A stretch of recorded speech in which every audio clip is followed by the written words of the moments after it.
5-6 മാസങ്ങൾക്ക് മുമ്പ് നമ്മൾ മക്കയിലാണ്, കഅബാലയത്തിന്റെ മുറ്റത്ത് തവാഫിലാണ്. ആളുകൾ തിക്കും തിരക്കും കൂട്ടുന്നു. ഹജറുൽ അസ്വദിന്റെയും കഅബാലയത്തിന്റെ വാതിലിന്റെയും ഇടയിൽ മുൽതസം എന്ന് പറയുന്ന സ്ഥലം, അവിടെ കൈയും നെഞ്ചും മുഖവും ചേർത്ത് വെച്ച് ദുആ ചെയ്യുന്നത് പ്രത്യേക സുന്നത്താണ്. അവിടെയുള്ള ദുആഇന് ഖബൂലിയത്തുണ്ടെന്ന് ഹദീസിലുണ്ട്. നബി സല്ലല്ലാഹു അലൈഹി വസല്ലം അങ്ങനെ ചെയ്തിട്ടുണ്ട്. ആ സ്ഥലം കിട്ടാനായിട്ട് ആളുകൾ മൽപ്പിടുത്തത്തിലാണ്. അതിനിടയിൽ നിന്നും ഒരു അട്ടഹസിച്ചുകൊണ്ടുള്ള നിലവിളിച്ചുകൊണ്ടുള്ള കരച്ചിൽ കേൾക്കുന്നു. നമ്മുടെ ശ്രദ്ധ അങ്ങോട്ട് തിരിയുന്നു.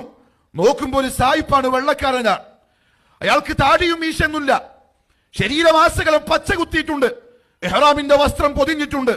അയാൾക്ക് എങ്ങനെയെങ്കിലും മുൽതസം കിട്ടണം. നിലവിളിച്ച് പൊട്ടിക്കരഞ്ഞുകൊണ്ട് അയാൾ മുന്നോട്ട് വരികയാണ്. സഹതാപം തോന്നിയ ചില ആളുകൾ വഴിയൊരുക്കി കൊടുത്തു. അയാൾ കയറി ചെന്നു.